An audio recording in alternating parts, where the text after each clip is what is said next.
Okay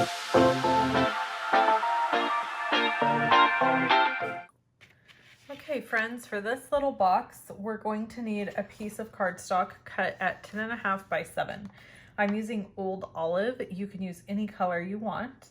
On the 10.5 inch side, so the long side, you're gonna need your arm out here. We're gonna score at 1.5,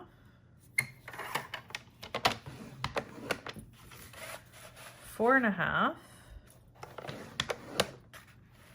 6, and 9. You're going to turn your cardstock and you're going to score at 1.5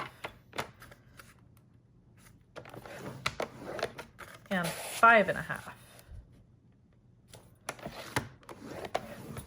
Okay.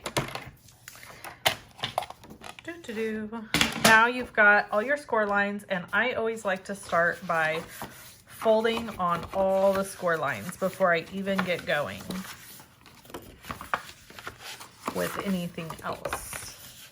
To me, that is what makes it easy. Okay, now we're gonna take and cut in on these center score lines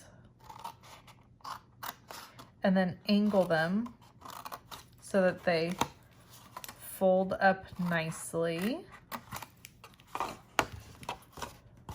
So we'll do that on both sides.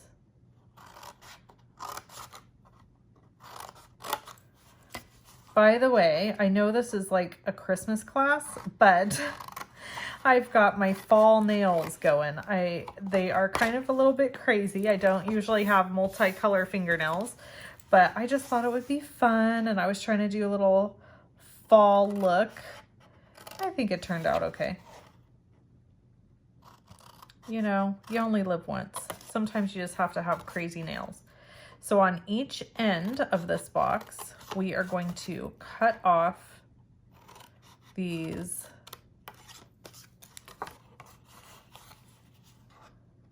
corners.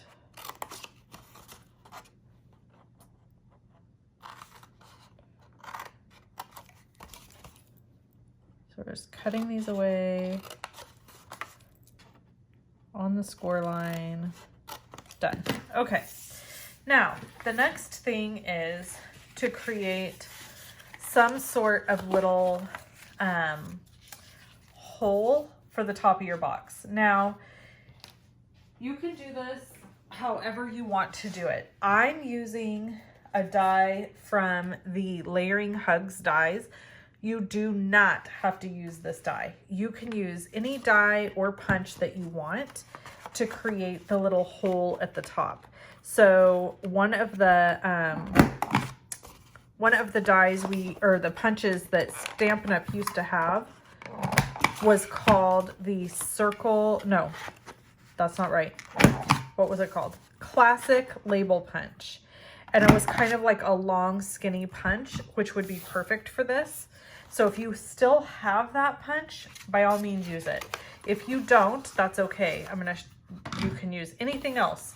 So we're gonna grab our machine. Now, if you had a punch, you don't have to do this part. And I'm going to put this in as straight as I can get it and about as centered as I can get it. I am not stressed about this being perfect. If you want it to be perfect, by all means, take the time to measure from each side of, we're gonna have to fold all this in. This is why a punch would be easier, but I don't really have a punch that I would be happy with, I don't think, cutting through. So we're just gonna roll it just far enough to cut it and then right back out.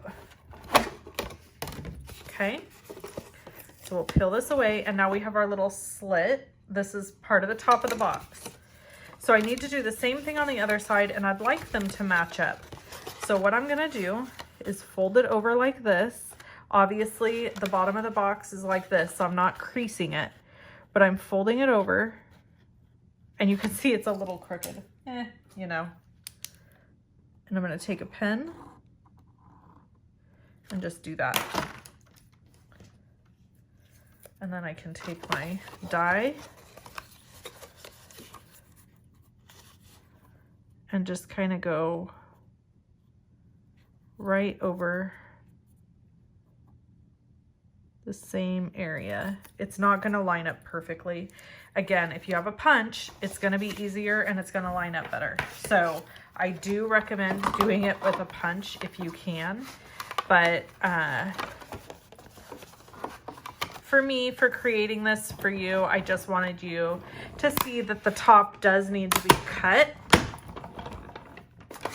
And I don't have a punch that's nice and skinny that would make me happy for this area. Okay, so there we go. So now we've got our 2 pieces cut and our box is on its way. So now here's the easiest thing about this box. The thing that I love the most is that you only have to put adhesive on one side. So decide which side is your front. So if this is going to be your front, you're going to put your adhesive on this side, and I'll show you why. So we're going to add adhesive here, and I'm going to add one inside. You could use tear and tape, you can use Stampin' Seal Plus. Just whenever you're making boxes, you want to make sure you're using a really strong adhesive. I don't particularly like using glue because it takes it a minute to set up, so I have to be patient and sit there and hold it, and I'm really not the most patient person. So, you know, you do you though, whatever makes you happy. Okay, now here's the key component.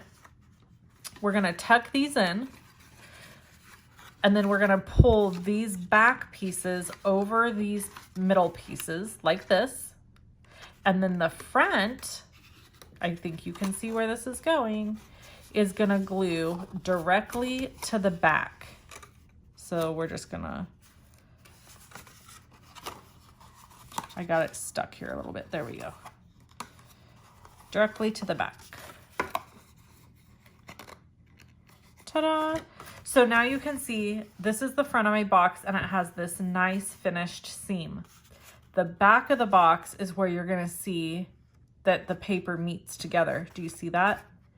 So for me, for photographing and presentation, I like the front of the box to have the folds going to the back. So that's just me. Everybody can do what they want. That's my personal opinion. Okay. Now, let me grab my ribbon here.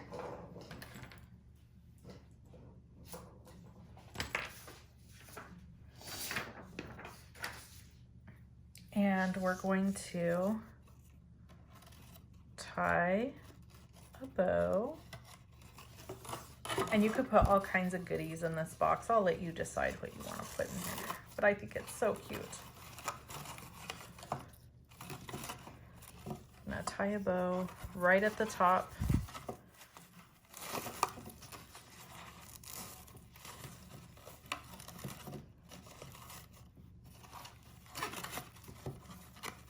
Dun, dun, dun.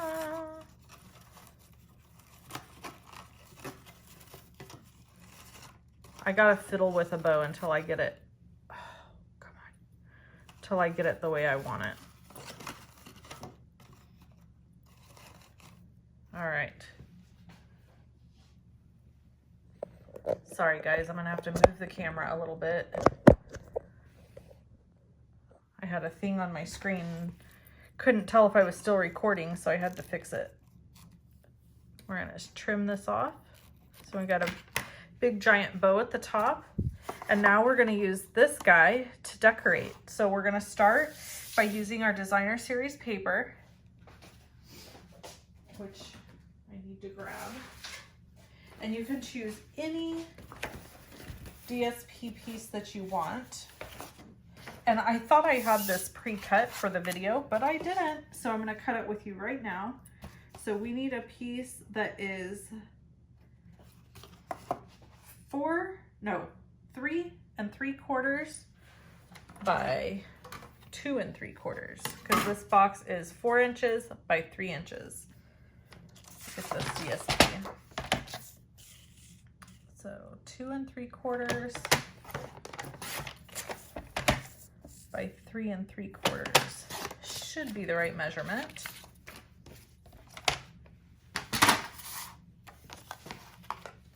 And then we're going to glue this down.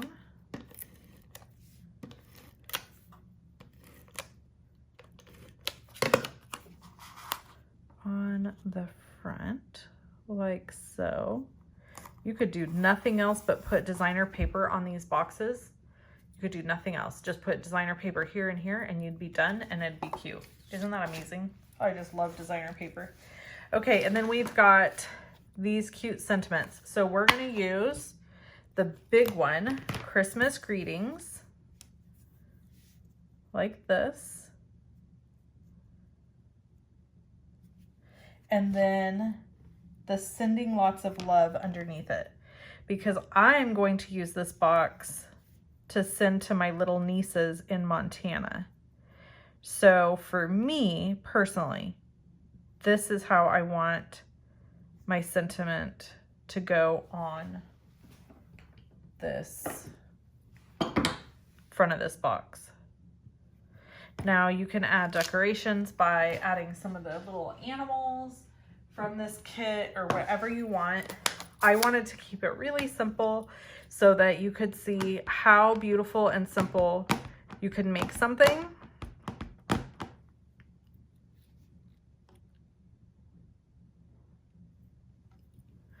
But you could decorate this however you wanted to. Gonna add those super cute little embellishments, which we are going to do right now. Just gotta grab them. Come here. There we are.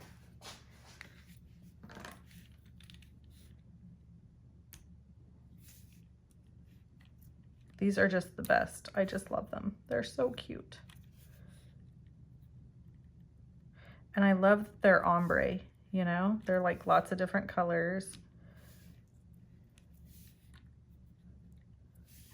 We'll do some down here. I'm gonna do one more. Whoops.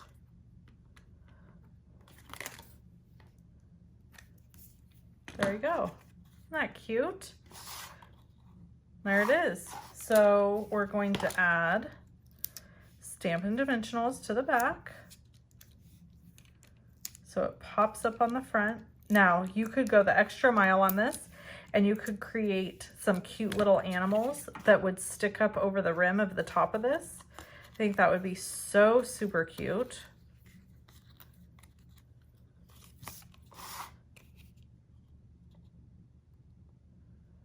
And that's it. All done. I hope you enjoyed this one.